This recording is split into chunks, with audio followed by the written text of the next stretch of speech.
Puji Tuhan, Salam. Kita kembali dalam renungan Betani Kebumen. Hari ini saya akan menyampaikan tentang pengkhianat. Saudaraku, memang tidak akan ada orang yang mau berkhianat kepada Tuhan Yesus seperti Yudas. Tapi Yudas pun tidak pernah merancang suatu hari ia akan terbuang dan dicap sebagai pengkhianat. Tapi keputusan dan pilihan-pilihan hidupnya telah menggiringnya menjadi seorang pengkhianat. Di dalam Matius pasal yang ke-26 ayat 14 sampai ayat 16 berkata demikian.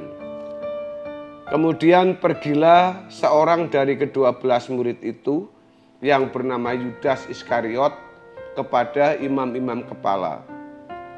Ia berkata, "Apa yang hendak kamu berikan kepadaku, supaya aku menyerahkan dia kepada kamu?" Mereka membayar 30 uang perak kepadanya. Dan mulai saat itu, ia mencari kesempatan yang baik untuk menyerahkan Yesus. Saudaraku, Yudas tidak mengasihi Tuhan dengan pantas. Yudas berada di dekat Tuhan Yesus untuk kepentingannya sendiri. Yudas cinta uang dan Yudas mencari uang dari kas yang dipegangnya. Uang menjadi berhala bagi Yudas. Jangan saudara merasa bahwa karena saudara sudah ke gereja, maka saudara bukan pengkhianat kepada Tuhan. Ibaratnya dalam sebuah perusahaan, dalam rumah tangga, dalam hubungan sosial lainnya, di dalamnya pasti ada atau bisa terjadi sebuah pengkhianatan. Baik itu seorang istri kepada suami, suami kepada istri, karyawan kepada pimpinan ataupun pimpinan kepada karyawan ataupun yang lain-lainnya. Dan mereka melakukan itu bukan karena mereka melakukan pemutusan hubungan, tetapi masih juga dalam taraf mereka masih biasa atau bersama-sama.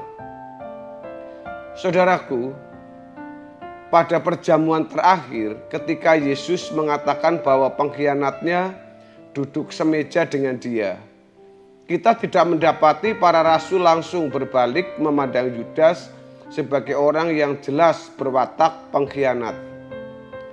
Kita tidak tahu dengan pasti gambaran tentang Yudas, baik fisik maupun pribadinya. Tetapi di samping semua yang tidak kita tahu tentang Yudas, ada satu hal yang kita tahu pasti, ia tidak ada hubungan dengan sang guru. Ia sudah melihat Yesus tetapi ia tidak mengenal dia. Ia sudah mendengar Yesus tetapi ia tidak mengerti dia. Ia punya agama tetapi tidak punya hubungan. Maka ketika iblis mencari seseorang untuk mengkhianati Yesus, Yudaslah orangnya. Yudas memakai mantel agama, tetapi tidak pernah mengenal hati Yesus. Saudara, dari pelajaran penting ini, kita mendapat pelajaran bahwa sarana penghancuran iblis yang terbaik tidak terdapat di luar gereja, tetapi di dalam gereja. Sebuah gereja mati karena kerusakan internal dari mereka yang memakai nama Yesus, tetapi tidak pernah bertemu dengan dia, dan dari mereka yang mempunyai agama, tetapi tidak punya hubungan dengan Yesus. Saudara, untuk itu mari kita pelajari kehidupan Yudas agar kita dapat memetik pelajaran mahal dari perjalanan hidupnya. Yudas adalah salah satu dari ke-12 murid Tuhan Yesus yang ditunjuk langsung oleh Tuhan Yesus. Pada waktu Tuhan Yesus memanggil ke-12 rasul, ada satu orang yang bernama Simon orang Zelot dan Yudas Iskariot yang mengkhianati dia. Di dalam Matius pasal yang ke-10 ayat yang ke-4. Saudara, Tuhan Yesus pasti tidak merancang Yudas untuk menjadi pengkhianat pada akhir pengiringannya. Bahkan bukan tidak mungkin kalau Yudas termasuk di antara 70 orang murid yang diutus ke kota-kota untuk melakukan perkara-perkara ajaib dan mujizat. Di dalam Lukas pasal 10 ayat 1 dan ayat yang ke-17. Pengkhianatan Yudas sebenarnya dimulai dari kebiasaannya mengambil uang kas yang dipercayakan kepadanya. Dalam Yohanes 12 ayat yang ke-6. Sudah menjadi hukum kehidupan bahwa seseorang tidak bisa menjadi baik mendadak ataupun menjadi jahat mendadak. Semua ada prosesnya atau perlu proses. Kebiasaan-kebiasaan kecil ini membuka peluang bagi iblis untuk masuk dalam kehidupannya sehingga ia menjadi pengkhianat yang permanen. Iblis tidak akan masuk dalam kehidupan seseorang kalau tidak diberi peluang atau kesempatan. Dalam Efesus 4 ayat yang ke-27 mengatakan, dan janganlah beri kesempatan kepada iblis. Saudara-saudara yang dikasihi oleh Tuhan Yesus, Alkitab menulis dalam Lukas pasal 22 ayat 3 dan Yohanes pasal 13 ayat 27 bahwa Yudas dimasuki oleh iblis. Perjalanan hidup Yudas dengan pilihan-pilihannya membawa Yudas kepada pengkhianatan. Saudara yang dikasihi oleh Tuhan Yesus, lalu apa kriteria orang yang pantas dicap sebagai seorang pengkhianat?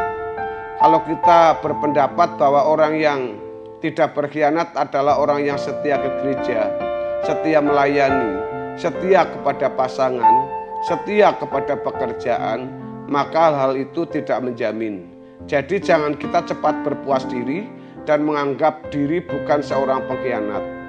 Menjawab pertanyaan tersebut, maka yang dimaksud dengan pengkhianat bagi Tuhan adalah orang yang tidak mencintai Tuhan sebagaimana seharusnya ia mencintai Tuhan.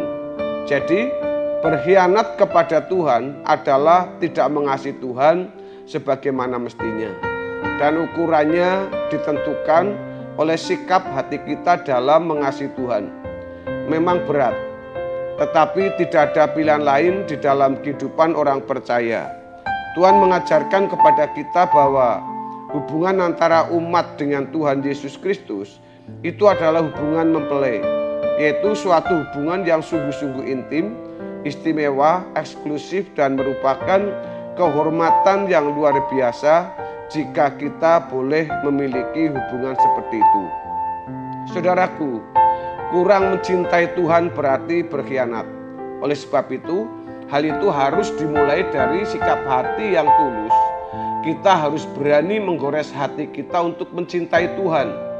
Hal ini harus kita lakukan dengan penuh kesadaran, sengaja, perencanaan, ketekunan, dan berkesinambungan, yang artinya kita harus memperbaharui cinta kita kepada Tuhan setiap saat agar cinta kita tetap membara dan terus membara sampai pada titik tidak balik. Point of no return. Tuhan dalam kesabarannya memberikan kesempatan bagi para pengkhianat untuk merubah diri guna menyadari pengkhianatannya dan meminta pengampunan. Jangan main-main dengan hal ini. Renungkan kembali berapa banyak waktu yang terbuang sia-sia yang kita gunakan, yang tidak membangun iman yang murni dan kecintaan kita kepada Tuhan Yesus. Memang kita pasti tidak dengan sengaja mau berkhianat kepada Tuhan Yesus, tetapi keputusan-keputusan dan pilihan-pilihan hidup kita mungkin telah terkondisi menjadikan kita sebagai seorang pengkhianat. Maka kita harus memperkarakan hal ini di hadapan Tuhan. Jangan sampai kita menukar Tuhan dengan 30 keping perak atau dengan kesenangan-kesenangan sementara yang tidak membawa kita kepada keselamatan abadi. Kita bernilai dan berharga bukan karena pada dasarnya kita berharga, tapi karena Yesus yang memiliki dan memakai hidup kita. Maka kita menjadi berharga. Kemudian Yudas menjadi tidak berharga karena dia memberikan dirinya dipakai oleh iblis. Sedangkan kehidupan Petrus, Yohanes, Yakobus, dan para murid yang lain berharga karena mereka dipakai oleh Tuhan. Bapak, Ibu, Saudara, maukah kita memiliki sebuah kehidupan yang berharga? Anda orangnya. Serahkanlah dirimu untuk dipakai oleh Tuhan lebih lagi. Kiranya kebenaran firman Tuhan hari ini memberkati kita. Haleluya. Amin.